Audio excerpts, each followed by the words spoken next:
pinakamalaking exhibit ni PRRD ay yung pagiging presidente niya for 6 years. Kaya anong nangyari? Lahat sila na magkakalaban-laban noon ay nagtitipon-tipon na in an unholy alliance in bed with each other to demolish and destroy the Dutertes. Ang komunista, nasa kay Marcos Jr. na. Ang mga Pinklawan at Dilawan, nasa kay Marcos Jr. na. No? Ang mga Amerikano na tinatawag na magnanakaw at prinosecute yung pamilyang Marcos ay kakampi na ng ni Bongbong Marcos, no? At yung mga sindikato at lahat na ng mga tiwaling opisyal, lalong-lalo na yung mga oligarko na ngayon ay is given a free hand to further exploit and rape the economy of the Philippines for their own benefit.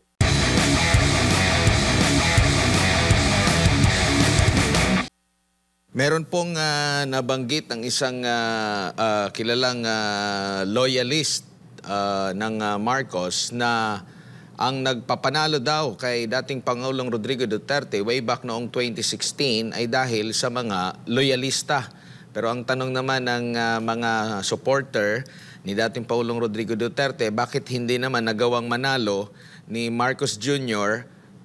Laban kay Leni Robredo? No, may mga ganyang mga pahayag. Ano masasabi mo na merong mga statement na ganyan na dahil sa mga loyalista kaya nanalo ang dating Pangulo? Well, yes, no, yun ang sinasabi nila. Pero meron din namang isang prominenteng Dilawan Pinklawan, no? Na itago na lang natin sa pangalang Hidarian, na nagsasabi din na hindi mananalo itong si Bongbong Marcos kung wala ang boto at suporta ng mga Duterte in the person of VP Sara Duterte. Now, sino ang paniniwalaan natin dyan? No? Again, ang mga naratibong yan talaga ay only meant, no, to condition the minds, no, of the Filipinos. At makikita nyo naman, no, sa mga presidential preference surveys, nangunguna pa rin si VP Sara Duterte. Magmula noong umupo siya bilang Vice President hanggang sa ngayon, no, kung saan may dalawang kaso na ata ang kinakaharap niya, yung impeachment case doon sa Senado na nakatenga lang at yung final na ba or ipa-file pa na mga kaso niya by the NBI. So, ano yan it's just yan ang talagang political noise, no, or just noise, yung mga sinasabi ng mga loyalista. Opo, at ang inaantabayanan din natin yung nabitin tayo sa naging pahayag ni Vice President Sara Duterte last year ata yun, kung di ako nagkakamali, na meron siyang ilalabas niya kung, kasi di ba nagkaroon ng internal na survey, kaya siya yung nilapitan ng Marcoses, kinumbinse dahil nakita nila na hindi sila mananalo. As per ano na rin ito, Vice President Sara Duterte, na hindi sila mananalo talaga, kaya kailangan nila ang isang Sara Duterte para makuha yung mga suporta nito, kasi napakalakas po ng mga Duterte pa rin. Bumaba si dating Pangulong Rodrigo Duterte na may mataas na rating, mas mataas pa nung kanyang pag-upo. Pero sa kabila nito ay meron ding nagbabanggit ng mga loyalista na nanalo itong si Vice President. Binabaliktad nila ang mga pangyayari po, Ginoong EB. Well, no, tama ka. At hindi nga lang si VP Sara, nauna nang nag-mention yung kapatid ni Bongbong Marcos mismo, si Senator Amy Marcos, nung sinabi niya kung paano nabuo yung unit team. No? At yun na nga, no, sila nga, at talagang sila. Gusto nga sana noon ni Amy Marcos na maging presidente si Inday at vice-presidente itong si Bongbong Marcos. At hindi nila akalain na mag-giveaway nga si Inday bilang vice-presidente ni Bongbong Marcos. At yun na nga, here we are, the rest is history. So yung claims na yan na ang nagpanalo kay VP Sara, no, ay ang mga loyalista votes, no, I really doubt, no, and I in fact parang na yung mga dilawan na yan, yung mga loyalista ngayon, they are irrelevant, no, to this political exercise, if I may say that. Ang tingin ko dito, mas malaki yung sway votes, no, which is the class CD&E crowd, no, na wala naman talagang sorry to say this, no, na wala naman talagang concrete political ideology at talagang madaling ma-sway, no, yung sway votes, no, kung tawagin, no. 'Yun ang marami ngayon, no. They have their own political base yung mga loyalista, pero they are significantly lesser than the political base of the Dutertes, which I would argue is majority of the Visayas and Mindanao still. Hindi po maitatanggi na ang star factor ng Duterte, ng mga Duterte ay andyan pa rin po, no? Sa kabila ng wala ngang naging presidente na sumunod after dito kay dating Paulo Rodrigo Duterte, pero nandun pa rin yung kapangyarihan, yung kumbaga yung dating nila sa taong bayan, no? Kahit saan magpunta, rockstar pa rin, hindi pilit, no, na kailangan mo pang, oy, pumalakpak kayo, nandito ang presidente. Wala. Talagang pinagkakaguluhan kahit saan man sila, no, ng tatay at saka yung itong anak, kahit sila pumunta. Kahit nga itong si Kitty Duterte na hindi involved sa mundo ng politika, nakakakuha nga ng mataas na engagement ito, bata ito, pero nakakakuha ng engagement na dala mula dito sa kanyang tatay. Meron ding yung, akala ko nga, peke yung video doon sa Singapore na bukang bibig ng mga overseas Filipinos doon. Yung apelidong Duterte, nung pumunta doon minsan si Senador Jinggoy Estrada, no? Duterte yung kanilang bigkas at kahit saan. Doon sa sinulog po, no, na sinabi nyo po ay talagang dumagundong ang apelidong Duterte. Now, ngayon po, ang tanong ko po, dito po sa development sa impeachment, ito ba'y maling hakbang, kumbaga sa kanilang political career, itong pag-push through nitong impeachment na ito? Dahil maaring kabilang ito sa ikukonsidera ng mga botante sa darating na halalan dahil sa nandun pa rin yung pagnanais nila na may makaupong mga Duterte, na imbis na makakuha sila ng simpatsya, baka mabalikan sila at hindi na manalo sa darating po na halalan. Sir E.B. Well, we don't have to look further than the election, Admar, no? MJ at mga kababayan. Imagine the backlash of those congressmen and women na pumirma doon sa impeachment. Grabe yung to the point na nag-turn off na ng comment section nila yung mga kongresistang pumirma. To the point na may mga kongresista na nga na nag-deactivate ng kanilang mga social media accounts.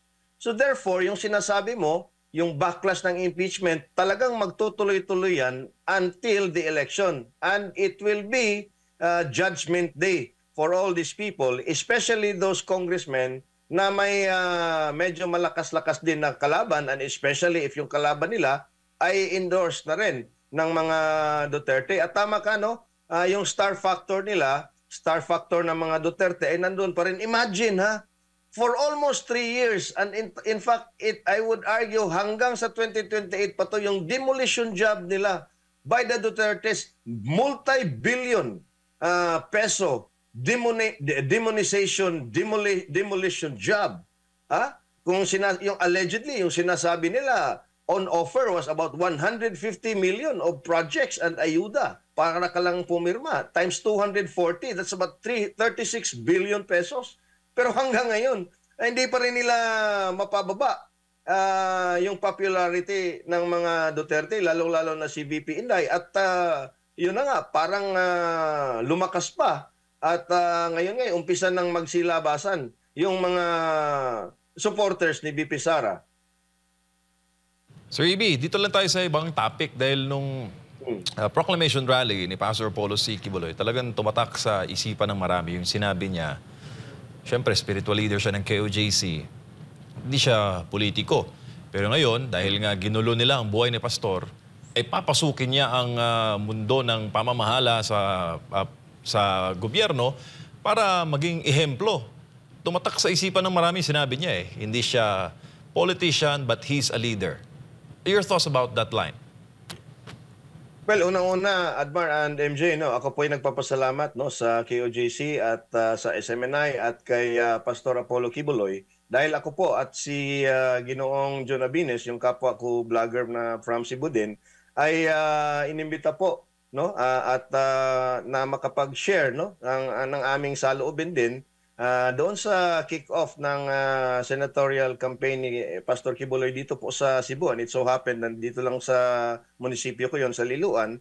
At yun na nga, no, inulit yung sinabi mo, talagang we drilled it down yung mensahe na yon, no. Kasi nga ang KOJC at si Pastor Kibuloy is now the symbol of the oppression of this government. Yung kawalanghiyaan ng gobyernong ito na ng isang tao, no, na leader ng isang simbahan at mga miyembro nito ay talagang dinesecrate, no, yung rights nila at mismo literally yung kanilang yung kanilang place of worship. At nag-fabricate, hindi nag-fabricate, no? Baka sabihin nilang fake news, ni-revive yung case na dismissed already 3 years ago. No? At sabi nga ni Atty. Torion, when it is now politically fashionable. And precisely because Pastor Kibuloy is the biggest collateral damage to the demonization of the Dutertes, because Pastor Kibuloy actually is the biggest supporter of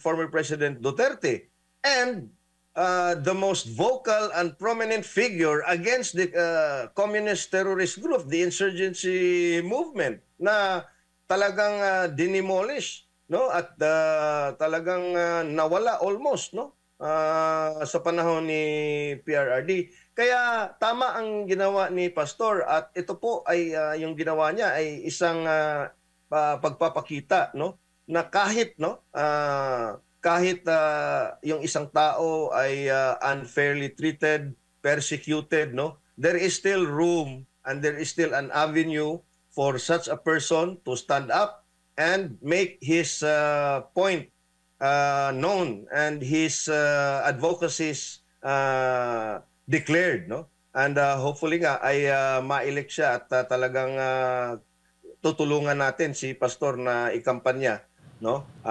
Kasi siya lang talaga yung tumayo, no? Sabi ko nga sa inyo, kayo nga yung SMNI, sabi ko, you're the last man standing, 'di ba? So, yun, no? Tama si Pastor, no? Ginulo niya yung buhay. I mean, Pastor can do away with being senator. Okay na siya, he's a man of God, malaki yung kanyang ang simbahan niya, yung kanyang, you are a well-organized church, no? At you still have some mission to accomplish, no, all over the world to propagate the church and the teachings of the KOJC. Pero siguro may ibang plano yung may kapal kay Pastor, at ito na nga tayo, no, ngayon, at isa ng kandidato si Pastor Apollo Kibuloy. Sikat kasi yung katagang trapo, 'di ba? Literal na trapo, 'di ba? Itrapo na 'to sa mga mga hugaw. Traditional politician. Si Pastor kasi hindi politiko is an outsider. At iba yung kanyang field. At talagang napatunayan sa resulta niya sa KOJC ang kanyang mga gawa. Dahil dito sa KOJC, Sir EB, management by results. So talagang asahan natin na may malaking pagbabago, at ang matatakot lang na bumoto kay Pastor, yung mga durugista, yung mga korap, at yung marami pang balak na masama sa bayan, Sir EB. Yeah, sama mo na yung mga komunista. Correct. Pakalanan na natin. Number one yan. Number one yung mga komunista, at lalong-lalo na yung Amerika.